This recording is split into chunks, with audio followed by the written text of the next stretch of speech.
Hi friends, welcome back to the channel. ఈరోజు అహ్మదాబాద్లో అసలు సిసలైన బ్లూ వేవ్ చూసాం. మ్యాచ్ కంటే ముందు ముంబై 10th ప్లేస్లో ఉండింది. కానీ మ్యాచ్ తర్వాత వాళ్ళ ఛాంపియన్ డిఎన్ఏ ఏంటో చూపించారు. తిలక్ వర్మ సృష్టించిన విధ్వంసం, Bumrah magic, full post match analysis చూసేద్దాం.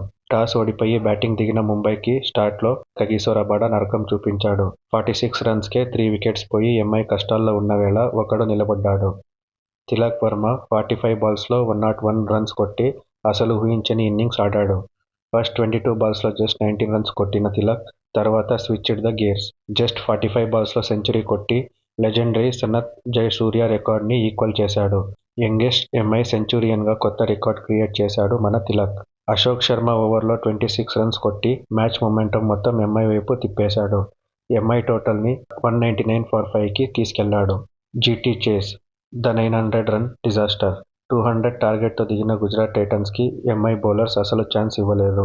జస్ప్రీత్ బుమ్రా ఫస్ట్ బాల్లోనే సాయి సుదర్శన్ని అవుట్ చేసి స్టేడియంని సైలెంట్ చేశాడు. Ashwani Kumar 4 wickets haul. Debutant Ashwani Kumar 4 wickets తీసి జస్ట్ 24 రన్స్ ఇచ్చి శుభ్మన్ గిల్ లాంటి పెద్ద వికెట్ తీసి జీటీ బ్యాటింగ్ లైనప్ని కొలాప్స్ చేశాడు. టైటన్స్ జస్ట్ 100 రన్స్కే ఆల్అవుట్ అయిపోయారు. ఎంఐ రికార్డ్ 99 రన్స్ మార్జిన్తో విన్ అయ్యి పాయింట్స్ టేబుల్లో 10th ప్లేస్ నుండి 7th ప్లేస్కి జంప్ చేశారు. Key stats and turning points. Tilak's last 23 balls. Just 23 బాల్స్లో 82 రన్స్. ఇది purely mass level hitting. Bowling master class. Bumrah pressure create చేస్తే అశ్విని అండ్ శాంట్నర్ వికెట్స్ తీశారు. GT failure. కగిసో రబాడా అర్లీగా వికెట్స్ తీసినా బౌలర్స్ ఫైనల్ ఓవర్స్లో రికార్డ్ లెవెల్లో రన్స్ ఇచ్చారు. సో ఎంఐ కమ్బ్యాక్ స్టార్ట్ అయింది.